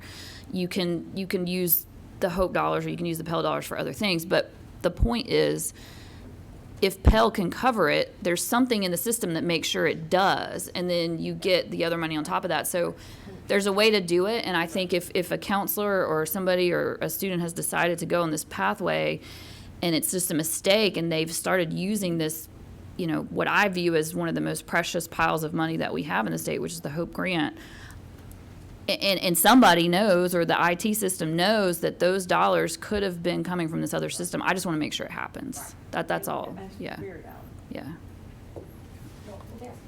Sure, absolutely. So to me, and it's not something that we heard about until today, so I hope I'm not jumping us down a random path, but I am curious about the suggestion from DeKalb Early College saying, like, hey, we're not really going to be able to get above whatever it was going to be, like 65% of kids getting their AA because they can't access the Hope dollars soon enough. And I don't know, which is kind of the problem we were addressing in 86, right? So I don't know enough about that, but I mean, what is and would like to learn more, but about why that gap then opened up, especially if you are taking things in a streamlined fashion so that it is pushing you toward, we want to get you this associate's degree before you graduate. You're not just doing it for random acts of dual enrollment. What are the downsides of that type of looking at that type of arrangement as we're looking at allowing it for the career side? Do we know? I mean, when we did 444, I was bothered because we were making those decisions without data, and I understood. Sounds like you got another study committee going. well, I mean, I don't know. I got you up to 2 now. I don't know if it's that detailed, but just in something for us to consider, thinking about. Mm-hmm. Right. No, I mean, Minority Leader made a great point. That that's one of the purposes of this study committee, and one of the reasons why I think the recommendation of simplifying the system is important.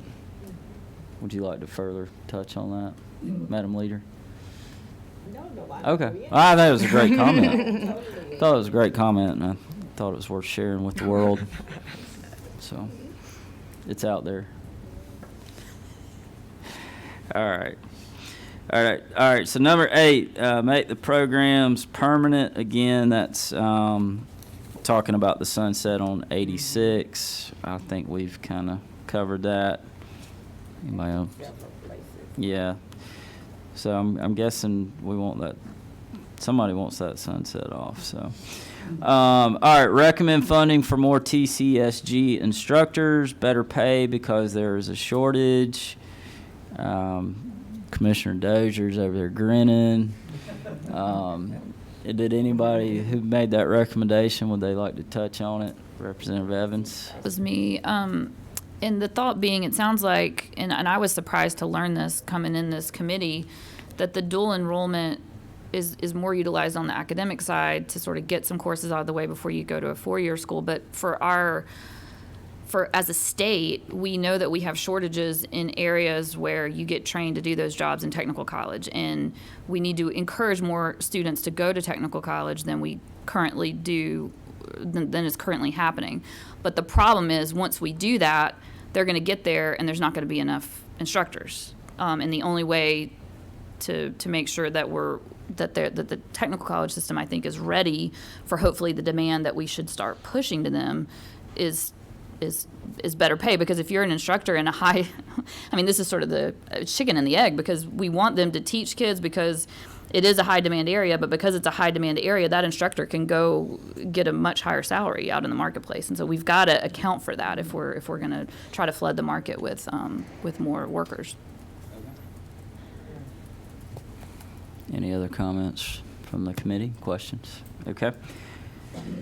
Number 10, placing a definition of high demand career that is automatically updated into code, or referring to a regularly updated list generated by an agency or state board.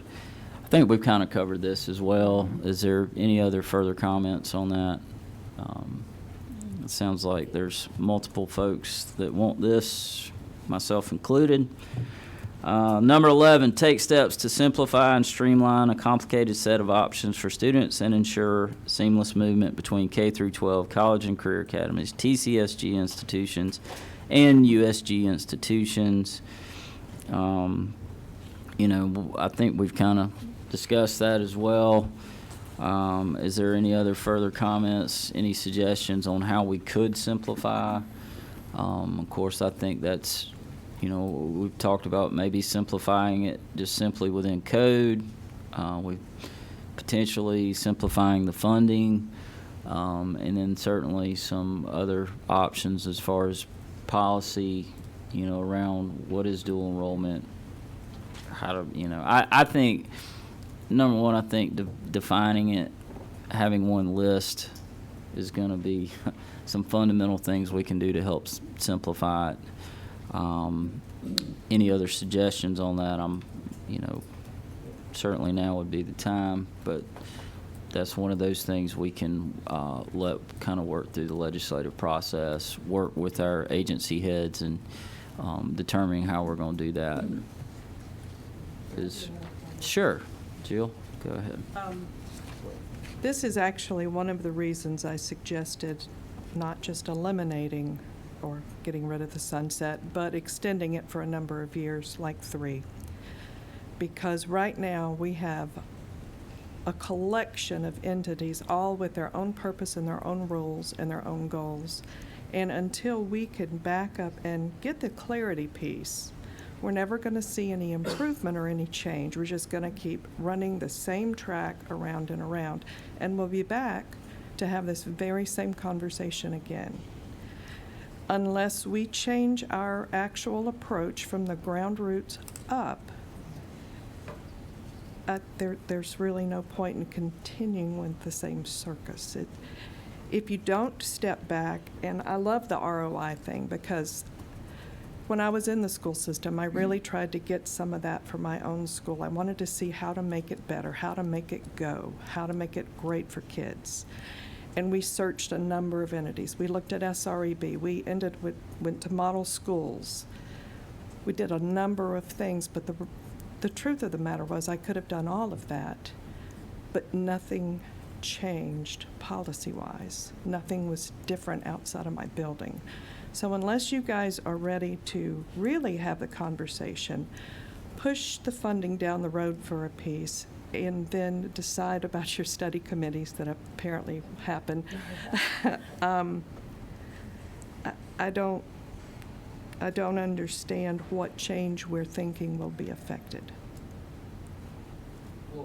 Maybe Nathan, is there some policy things you're seeing in other states where dual enrollment's simpler process than the way we've gone about it? Is there, and I'm not to put you on the spot, but you're on the panel, so I'm putting you on the spot.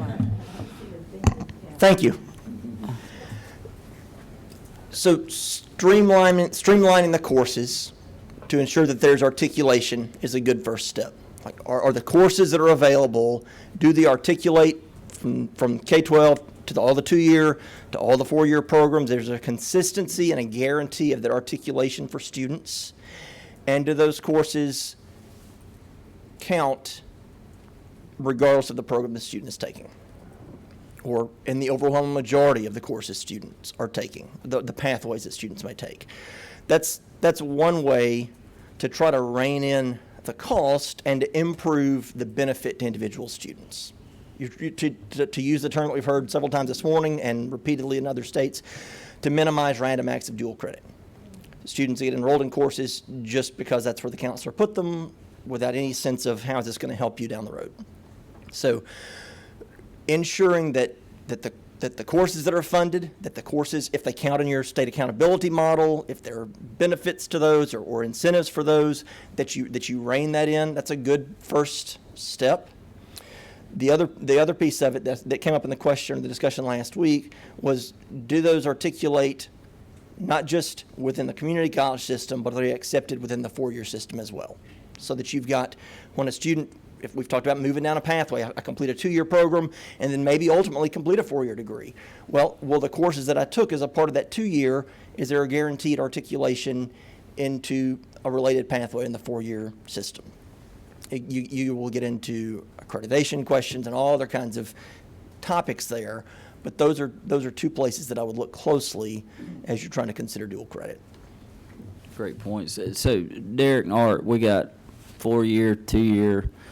Talk to us about what is the feasibility of making that? What can we do as policymakers? What can the legislature do to make that happen other than just mandate y'all do it?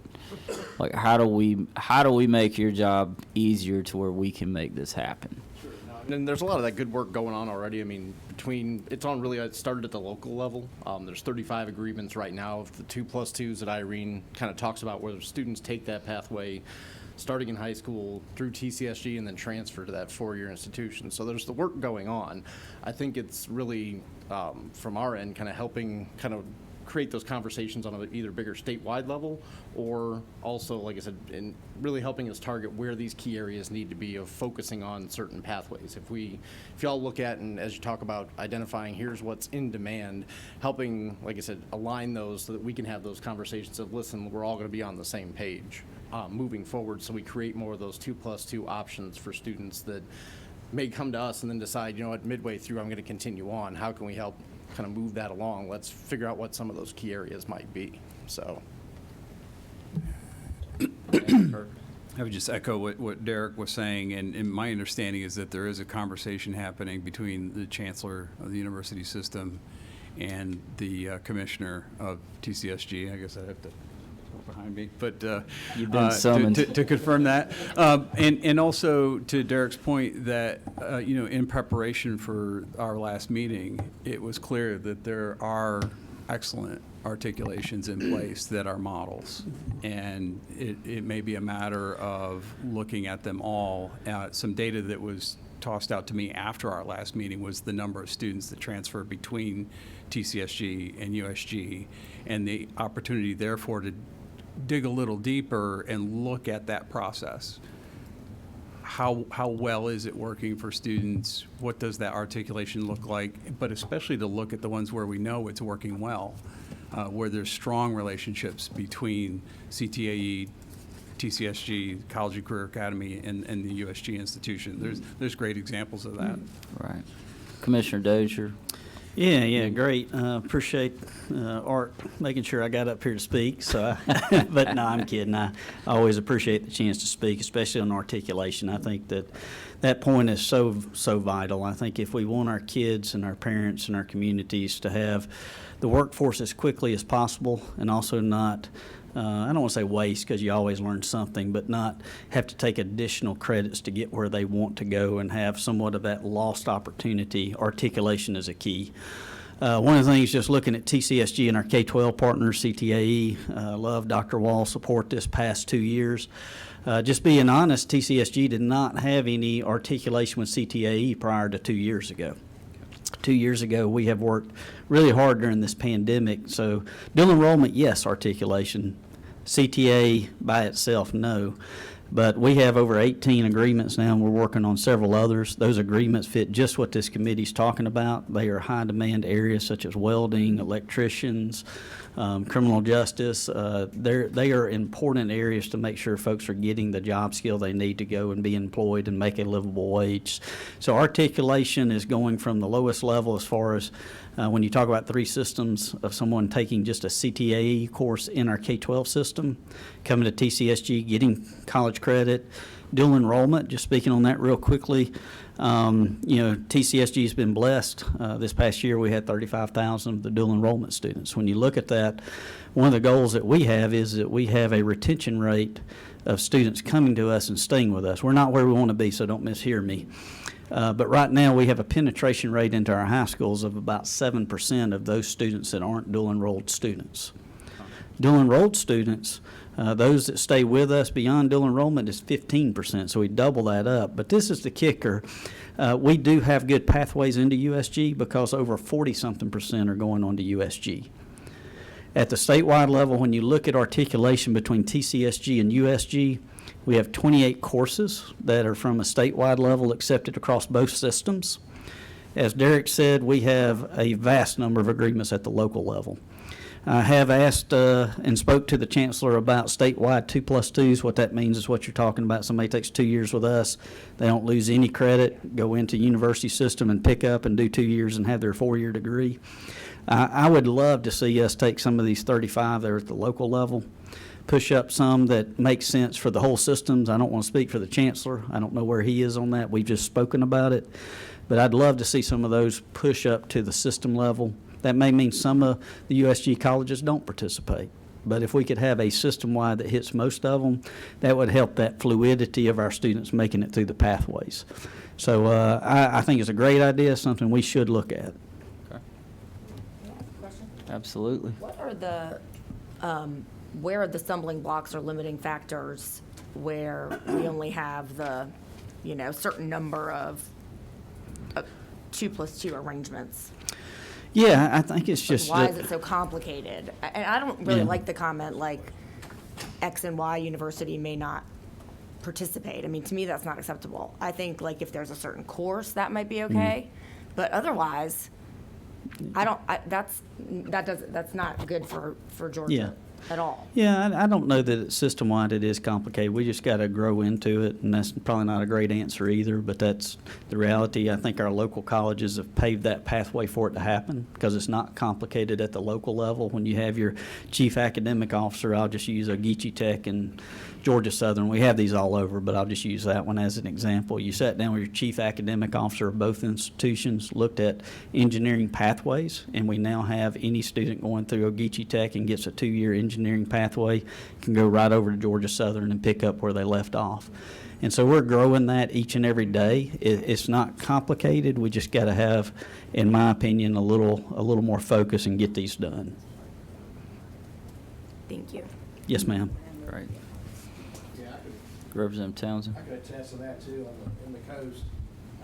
A local partner, Coastal Pines, working with College Coast of Georgia. Yep. They do have the articulation in criminal justice, and I know they're working on one for healthcare as well. That's a big thing in our area. I'm sure others, but those two partners, it really takes the two schools in the area to get along with each other. That's what matters. Yeah, and I'll brag on Coastal College. They launched that and really partnered with Coastal Pines and Savannah and a few others, but they've opened that up to our entire system. So we have some of the USG systems that have actually opened up to all 22 colleges on those agreements. So they're moving in the right direction. We just need to make sure we keep them moving. Well, I think to Senator Parent's point, it shouldn't take that. Yeah. I don't think two conflicting, and I agree with Senator Parent, it shouldn't take two government officials that don't like each other. That shouldn't be a factor here, because our educational system in Georgia is about. I hope that's not. I know, and I'm not pointing any fingers.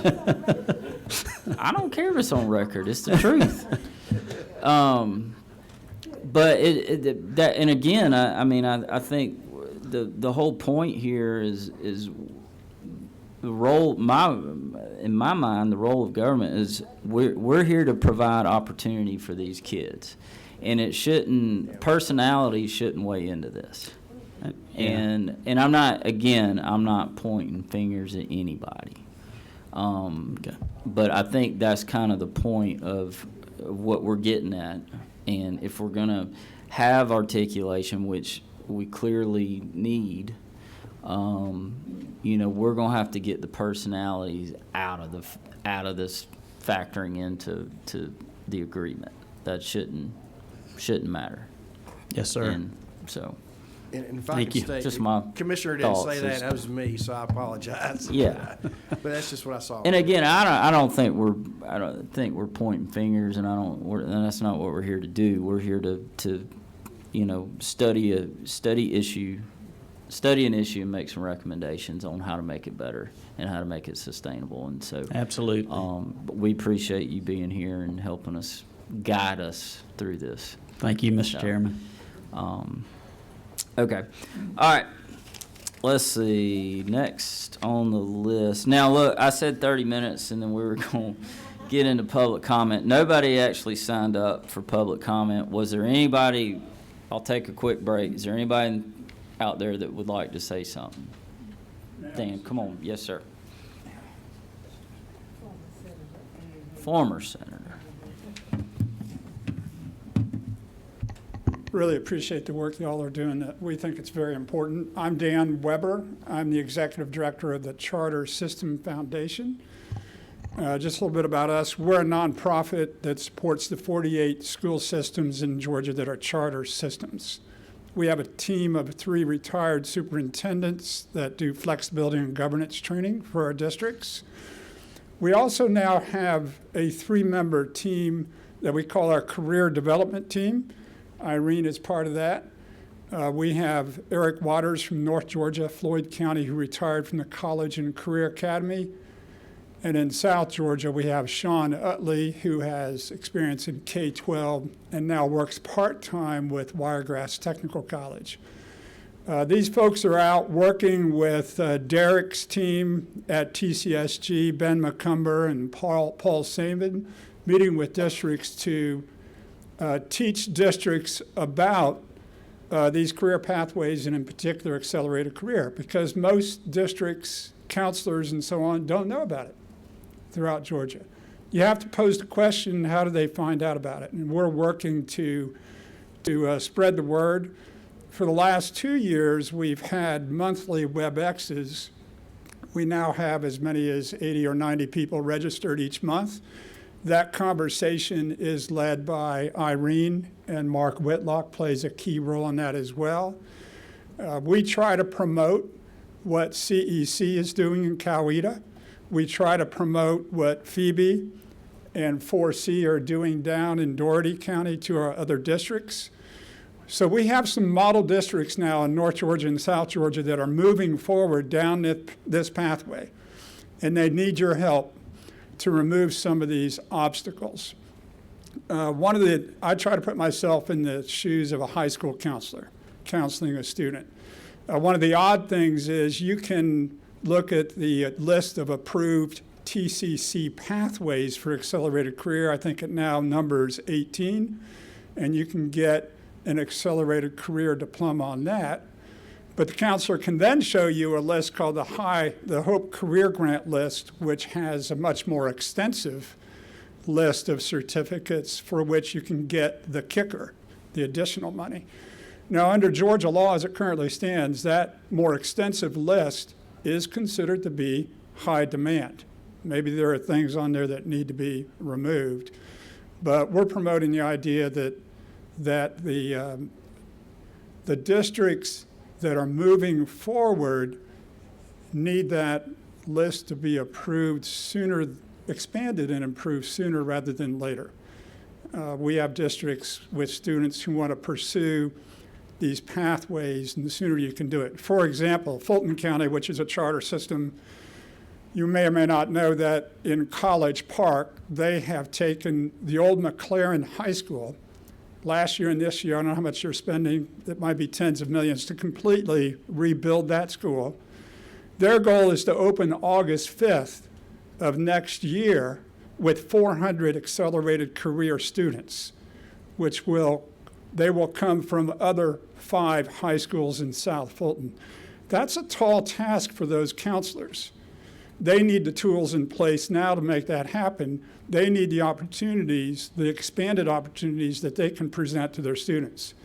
Because right now, those counselors should be working with those students who want to make that choice going forward. Another thing I wanted to say is when we talk about what other states are doing, there are good models in Georgia now with some of our districts who have developed extensive, very impressive best practices. CEC comes to mind, 4C comes to mind, but go to Catoosa County, go to Evans County. Evans County starts in elementary school. Each year, one career field is explored by those students. In 6th grade, they take a full year course.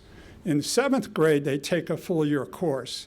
In 9th grade, they're required to take a full year course, all looking at career options. So we have excellent models like that here in Georgia. One other more specific thought I'd like to share with you. If I'm a counselor and I need to counsel between academic dual enrollment and technical dual enrollment, I have to tell you that if you use academic dual enrollment funded by dual enrollment funds, that won't count towards your 127-hour cap, combined Hope Grant and Hope Scholarship that applies. But if you start taking Hope Grant dollars in high school, that does count against your cap.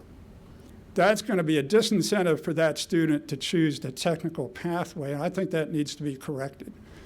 The way I would correct it would be to say, in Georgia law, whatever you take, Hope Grant dollars or dual enrollment dollars, the first 30 hours will not count against your cap. It's your choice. That eliminates that barrier for that counselor sitting with that family and that student and puts technical pathway on equal footing with the academic pathway. So those are the thoughts I wanted to share. Thank you, Mr. Chairman. Thank you. Any questions for Dean? Okay, appreciate that. All right. All right, back to our list. Was there anybody else from the public like to say? Nobody signed up, but now would be your time. So, okay. All right, back to our list. Number 12, discuss conducting a thorough ROI analysis of career academies and dual enrollment. I think we've kind of covered that. Sure. For Nathan, you had described, I believe, last meeting, the process that Mississippi went through, and I know you were, obviously our main speaker that was a big proponent of doing the thorough R&I analyses.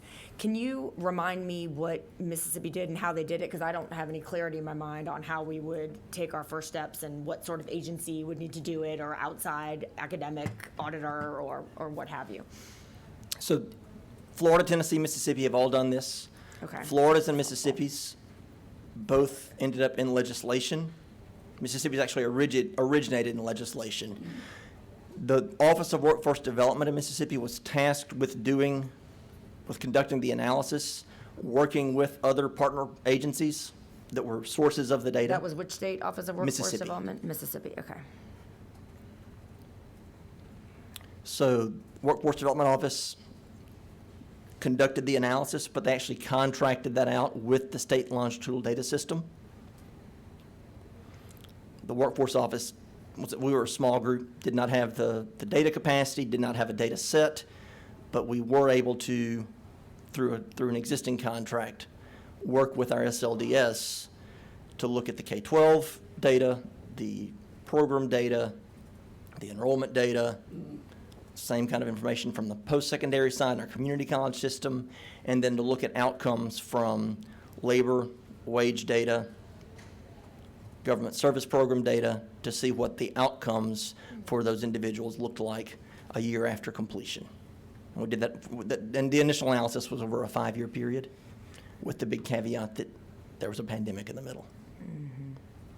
Thank you.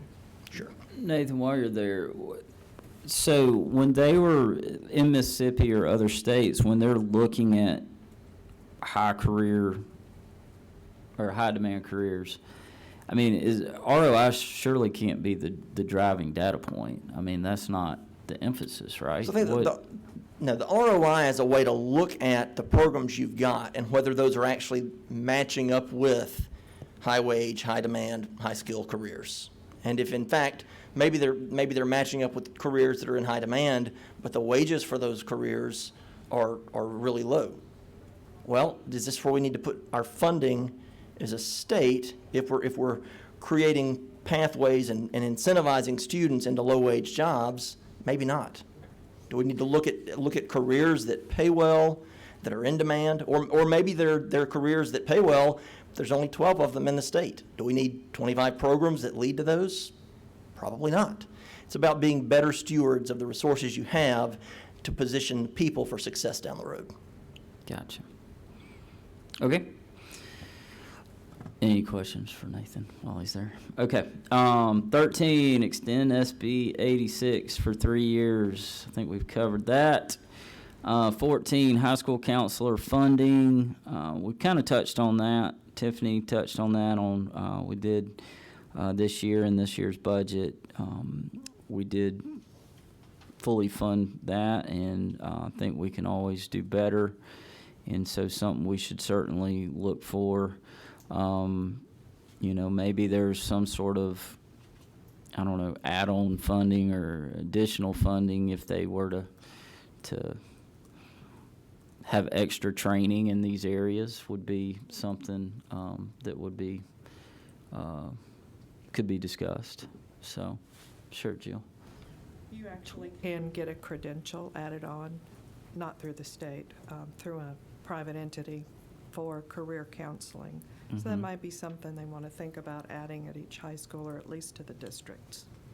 Are you saying add funding for that? Should they? Have at least one person who Yeah. is credentialed and able to go and do some of the extras that need to be done, Okay. the assessments, measures. Counselor, or is that more like what Ms. Taylor was talking about, where they're a separate career coach? Most likely, it would be a counselor with the added credential of a career specialist. And you In said my to version. have at least one per school, was what you were saying? If I had all the money in the world, I would have one per school. But in reality, one per district might be helpful, but not as useful. Well, I think from a policy standpoint, Well, I'm always thinking in Rockdale, too. We only have a handful of high schools. So you would have to obviously decide how many per student you would want. and I think, every school district's different, and certainly their resources are different, and, maybe from a policy standpoint, if the legislature and the governor ever wanted to go the route of say, mandating either that credential or a career coach, give them the option of what's best, that might be certainly worth looking at. So, well, all right, so it's 12 o'clock. We have certainly discussed a lot of these recommendations. Committee members, is there anything else? Has anybody thought of anything else that you would like to be discussed as we issue a final report? And I'm going to talk with Chairman Dubnik after this, if he's got a quick minute, and we'll kind of figure out a structure of how we're going to issue the report. But it could look several different ways. We may just present all this in one report, and we have a discussion and vote it up or down, or we may go point by point and vote each point up or down. But we'll use the chairman's discretion on that one. So, but we'll do it in a timely manner. I don't anticipate the next meeting lasting longer than 30 minutes. So, we'll get with all y'all on figuring out a time and then issue our public notice on that and do it the proper way. So, is there any further discussion on any of these points? Anything that we missed that committee members would like to see added? Now would be the time, because if you opt no, we're going to adjourn. Okay? Seeing none? Well, again, this has been a great discussion. It's been beneficial for me. I hope it has for you. And I appreciate everyone's participation. I appreciate everyone's really engaging in this process. It's been a very educational for me, certainly. So, again, thank you all. And with that, this meeting's adjourned.